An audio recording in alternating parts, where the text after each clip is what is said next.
Imagine looking at a map of the world at the dawn of the 20th century. A massive splash of pink ink covers the globe, stretching across North America, through the heart of Africa, over the sprawling landmass of India, and all the way down into the sun-baked outback of Australia. 1/4 of the Earth's landmass, 1/4 of the entire human race. It was famously called the empire on which the sun never sets, because the territory was so impossibly vast that daylight was always touching at least one piece of it. But the most staggering, almost unbelievable fact about this globe-spanning superpower isn't its size, it's where it began. To understand the British Empire, you have to rewind the clock to the 1500s and forget the image of men in pristine red coats marching in perfect formation. Forget the tea, the grand palaces, and the glittering crown jewels. In the 16th century, England was not an empire. It was an underdog. It was a damp, miserable, rain-battered island on the absolute fringes of Europe. Its people were deeply divided by bloody religious wars. Its treasury was practically empty, and its military was dwarfed by the true superpower of the age, the Spanish Empire. While Spain was hauling mountains of silver and gold out of the New World, building floating palaces of war called galleons, England was essentially a scrappy startup, fighting just to keep its head above water. At the helm of this struggling island was a woman surrounded by enemies, Queen Elizabeth I. She looked across the waters and saw Spain monopolizing the wealth of the globe. She knew England couldn't afford to build a massive, glittering navy to challenge them in open warfare. So, she made a fiercely pragmatic, entirely ruthless decision.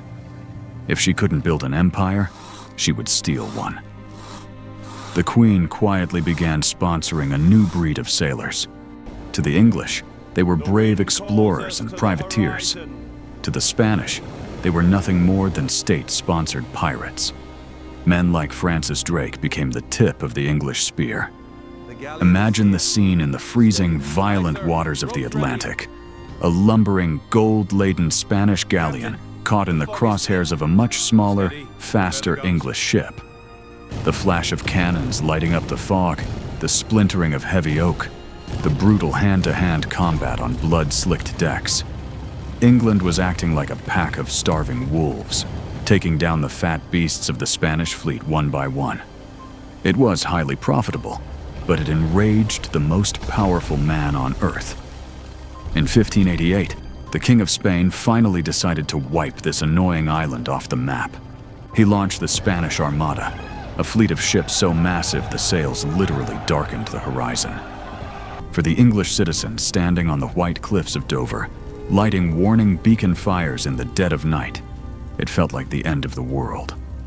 But an extraordinary mix of desperate English naval tactics, sending blazing fire ships straight into the Spanish formations, and a miraculously timed, catastrophic storm shattered the Spanish fleet. England had survived. The giant had been bloodied. But survival is not the same thing as power. The English realized that if they truly wanted to sit at the table of great nations, piracy wasn't enough. They needed their own land. They needed to plant their flag in the dirt of the New World. But their early attempts were nothing short of a horror story. When the English first tried to settle in North America, they didn't find cities of gold. They found impenetrable forests, freezing winters, and diseases their immune systems had never encountered. The first major attempt at Roanoke entirely vanished into the mist, leaving behind nothing but a cryptic word carved into a tree. When they tried again at Jamestown, Virginia, it quickly devolved into a living nightmare. Built on a malaria-infested swamp, the settlers were unprepared for the sheer brutality of the wilderness. During what became known as the starving time in the dead of winter, the illusion of colonial glory evaporated. Men and women were reduced to eating their own leather shoes, their belts, the rats scurrying in the mud, and eventually, the unthinkable, the bodies of their own dead. Building an empire, the English quickly learned, required a terrifying toll in human blood. Digging in the dirt of the Americas was proving to be a slow, agonizingly brutal path to wealth. But back in the foggy, cobblestone streets of London, a different group of men was plotting an entirely new strategy. They weren't farmers, and they weren't soldiers. They were businessmen. On a freezing New Year's Eve in 1600, a small syndicate of wealthy London merchants gathered together. They looked past the frozen mud of America and turned their eyes toward the east, toward India and the Spice Islands. They knew the true wealth of the world wasn't just in land, it was in trade. Spices, silk, cotton, and tea. They petitioned the Queen for a royal charter, a simple piece of parchment granting them a monopoly on English trade in the East. When the ink dried on that paper, it didn't just launch a business, it breathed life into a monster. It was the birth of the East India Company, the first multinational megacorporation in human history. When the first heavily armed ships of the East India Company finally dropped anchor off the coast of India, the English sailors stepped into a world that made their damp, impoverished island look entirely insignificant. They had arrived at the doorstep of the mighty Mughal Empire, a regime that controlled nearly a quarter of the world's entire wealth. The Mughals built palaces of shimmering white marble, wore diamonds the size of walnuts, and commanded armies of hundreds of thousands of men. The British did not arrive as conquerors. They arrived as beggars. For over a century, the English merchants bowed, scraped, and kissed the rings of the Mughal emperors, desperate for the scraps of India's booming trade. They were granted permission to build small, fortified trading posts on the coastlines. And there they sat, quietly loading their ships, carefully balancing their ledgers, and watching. But empires, like all living things, eventually grow old and fracture. By the middle of the 1700s, the once invincible Mughal Empire was tearing itself apart in civil war. Regional warlords rose up, plunging the subcontinent into chaos. For the East India Company boardroom back in London, this wasn't a tragedy. It was a business opportunity. They realized a terrifying, revolutionary concept. If the local governments were collapsing, the company no longer needed to ask for permission to trade. They could enforce it.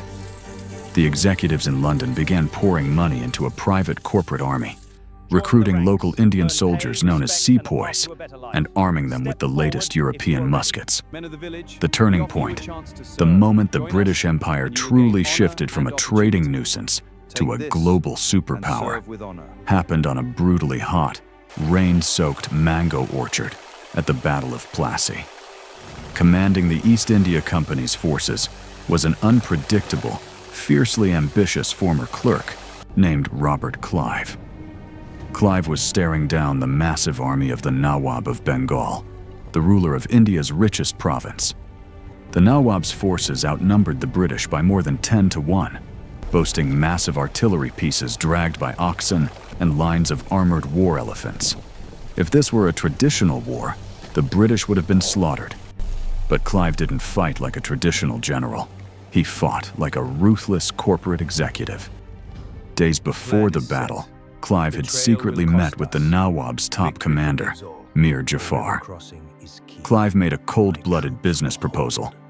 Betray your leader, and the company will make you the new ruler, as long as you give us the keys to Bengal's treasury.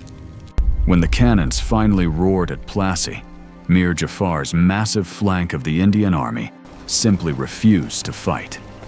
They stood completely still as Clive's much smaller force tore through the Nawab's loyalists. The battle was a sham. It was the first hostile corporate takeover of an entire nation at the end of a musket. Clive walked into the royal treasury, a room stacked floor to ceiling with gold, silver, and precious gems, and essentially took whatever he wanted. Almost overnight, the East India Company went from a trading firm to an imperial overlord. The sheer volume of treasure flooding back to the misty docks of London was unimaginable. But India was only one half of the empire's rising heartbeat. Across the Atlantic, an entirely different, infinitely darker engine of wealth was roaring to life. In the Caribbean, the British had discovered white gold, sugar. The European addiction to sugar was explosive, but cultivating it in the sweltering, disease-ridden islands required a massive, expendable labor force. To fuel this demand, Britain became the undisputed master of the transatlantic slave trade. Millions of African men, women, and children were chained in the suffocating bellies of British ships, transported across the ocean, and worked to death under the crack of the whip. All of this blood-soaked wealth flowed directly back to the small island of Britain, triggering a miracle that would change human history forever: the Industrial Revolution. The money funded brilliant engineers and inventors. Suddenly, the quiet English countryside was blackened by the smoke of massive coal-fired factories. Steam engines hissed and pounded. Power looms churned out textiles at unprecedented speeds. Britain became the workshop of the world. This industrial might built the ultimate weapon of global domination: the Royal Navy. British shipyards pumped out massive copper-bottomed warships equipped with terrifyingly accurate cannons. When Napoleon Bonaparte tried to conquer Europe, it was the impenetrable wooden wall of the British Navy that stopped him. At the legendary Battle of Trafalgar, Admiral Lord Nelson utterly annihilated the combined French and Spanish fleets. By the time the smoke of the Napoleonic Wars cleared, Britain didn't just rule the waves, they owned the ocean. Nobody could challenge them. The sun was officially rising on the greatest empire in history. The wealth was staggering, the power was absolute, and the confidence of the British ruling class swelled into dangerous, blinding arrogance. But you cannot conquer a quarter of the globe on a foundation of greed without tearing the fabric of humanity. In India, the East India Company was pushing the local population to the absolute breaking point. Taxes were extortionate. Ancient traditions were mocked. The company had built an army of hundreds of thousands of Indian sepoys to enforce its corporate will. But treating warriors like expendable cogs in a machine is a very dangerous game. By 1857, a whisper moved like a plague through the stifling heat of the Indian military barracks. The company had just issued a new weapon to its sepoys, the Enfield rifle. To load the weapon, a soldier had to bite open a greased paper cartridge. The rumor spreading among the men was that the grease was made from the fat of cows and pigs. To the Hindu soldiers, the cow was sacred. To the Muslim soldiers, the pig was strictly forbidden. Biting the cartridge meant an agonizing loss of religious purity, a spiritual death. Whether the rumor was true or just a result of gross British negligence didn't matter. It was the final, unbearable insult in a century of suffocating corporate oppression. The grease on the cartridge was the match dropped into a powder keg. The explosion was catastrophic. It began in the town of Meerut, when a group of sepoys flatly refused to touch the new cartridges. The British officers publicly stripped the soldiers of their uniforms, shackled them in chains, and marched them off to prison. The next day, their comrades mutinied. They broke open the jail, shot their British commanders, set fire to the barracks, and marched through the blazing night toward Delhi. What followed is remembered by the British as the Indian Mutiny, and by Indians as the First War of Independence. It was one of the most savage chapters in the empire's history. The rebellion tore across northern India like a wildfire. British civilians were caught in the crossfire, leading to horrific massacres. When news of the atrocities reached London, the British public was gripped by a primal rage. The response of the empire was cold, systematic, and unimaginably brutal. The British military rolled into the subcontinent, entirely abandoning the rules of war. Entire villages suspected of harboring rebels were burned to the ground. Captured mutineers were subjected to a uniquely horrific execution method, designed specifically to deny them religious salvation. They were strapped to the mouths of loaded cannons and blown into pieces. The British eventually crushed the rebellion, but the illusion of the East India Company as a noble trading enterprise was utterly shattered. The British government stepped in, dissolved the massive megacorporation, and took direct, absolute control of India. The era of the British Raj had begun. Queen Victoria was declared the Empress of India, and the subcontinent became the jewel in the crown. This violence fundamentally changed the psychology of the British Empire. They no longer saw themselves as mere traders. They developed a deeply ingrained, patronizing ideology known as the white man's burden. They convinced themselves that they weren't conquering the globe out of greed, but out of a noble duty to bring civilization and railroads to the savage corners of the earth. Armed with this dangerous moral superiority and the newly invented Maxim machine gun, the British turned their eyes toward the last great unconquered landmass on Earth. Africa. The late 19th century triggered the Scramble for Africa, a frenzied land grab where European powers carved up the continent like a pie. The British charge was led by men like Cecil Rhodes, a fiercely ambitious mining magnate who genuinely believed it was Britain's destiny to paint the entire map red from Cape Town to Cairo. But the African continent did not submit quietly. In South Africa, the British marched into the ancestral lands of the Zulu kingdom. Arrogant and dismissive of an enemy, armed mostly with cowhide shields and spears, the British generals split their forces. At the Battle of Isandlwana, the unthinkable happened. Over 20,000 Zulu warriors, moving with incredible speed and perfect tactical discipline, completely enveloped the British camp. In a few hours of terrifying hand-to-hand combat, the Zulu entirely annihilated a modern British army. It was a humiliating shock to the Empire's ego. Then came the Boer War. In the pursuit of South Africa's massive gold and diamond reserves, the British found themselves fighting the Boers, white descendants of Dutch settlers who were fiercely independent and brilliant at guerrilla warfare. Frustrated by invisible snipers who vanished into the rugged hills, the British military resorted to a dark strategy that would permanently stain their legacy. To cut off the Boers from their supplies, the British burned down their farms, slaughtered their livestock, and rounded up Boer women and children into deeply overcrowded, disease-ridden encampments. They called them concentration camps. Tens of thousands of innocents died of starvation and disease in the dirt. The British won the war, but the moral high ground of the empire was gone.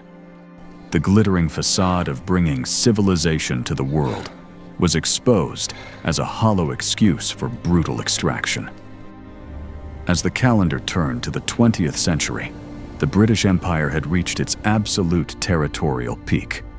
But underneath the massive parades in London, the foundation was silently cracking. The empire was wildly overextended. Its subjects were furious, and across the narrow waters of the English Channel, an aggressive new power was building an army that would finally drag the entire world into the abyss. When the guns of the First World War opened fire in 1914, Britain didn't just send its own sons into the mud and the gas of the Western Front. It called upon the vast, global machinery of its empire. Over 1 million Indian soldiers crossed the ocean to fight in the freezing trenches of Europe. Men from Australia, Canada, New Zealand, and South Africa threw themselves against barbed wire for a king and an island many of them had never even seen. Britain won the Great War, but the victory was a catastrophic illusion. The financial cost of the conflict was staggering. The nation that had once been the banker of the world was now heavily in debt to a rising new superpower, the United States. Furthermore, the psychological spell of the empire had been broken. The colonial soldiers who bled in the mud of France looked at the industrialized slaughter orchestrated by European generals and realized a terrifying truth. The so-called civilized British masters were not vastly superior beings. They were just as flawed, desperate, and capable of savagery as anyone else. The whispers of independence grew into a deafening roar. In India, the push for freedom was no longer being fought with swords. It was being fought by a small, quietly defiant man in a simple loincloth, Mahatma Gandhi. Gandhi fundamentally understood the weakness of the empire. He didn't build an army. He orchestrated a massive, non-violent refusal to cooperate. When the British instituted a harsh tax on salt, Gandhi simply walked 240 miles to the sea and picked up a lump of salt from the mud. It was a brilliantly simple, humiliating defiance. When British officers violently beat peaceful protesters, the image of the noble empire completely shattered on the world stage. Britain was exposed not as an enlightened ruler, but as an exhausted bully. Then, the final fatal blow arrived: the Second World War.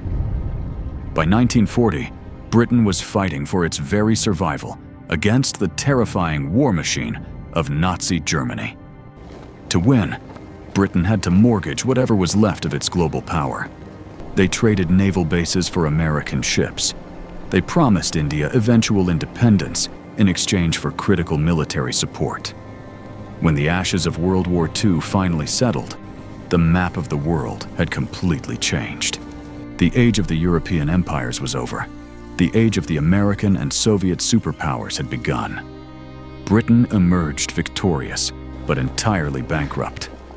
London was a bombed-out shell. The British people, exhausted by rationing and death, no longer had the money, the manpower, or the stomach to hold on to a global empire by force. The collapse happened with dizzying speed. In 1947, the British hastily packed their bags and left India.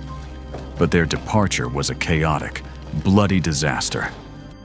In a rushed attempt to divide the subcontinent between Hindus and Muslims, British officials drew a line on a map that split communities in half. The partition of India triggered one of the largest and most violent mass migrations in human history. Over 1 million people were slaughtered. The jewel in the crown slipped away in a sea of blood. Over the next 2 decades, the dominoes fell across the globe. From the steaming jungles of Malaya to the sprawling plains of Kenya, the British flag was quietly lowered. In some places, the transition was peaceful. In others, like the brutal Mau Mau uprising in Kenya, the British military fought desperate, vicious rearguard actions, using torture in a futile attempt to hold on to the past. I don't know them. But the tide of history could not be stopped.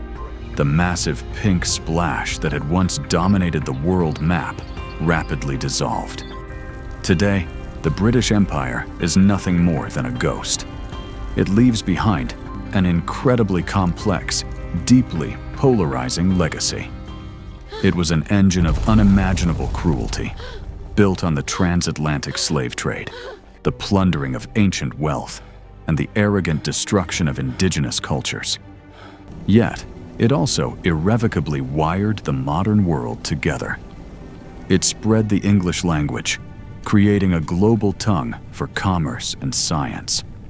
It laid thousands of miles of railways across continents, established modern legal systems, and built the massive global trade networks that define our current reality.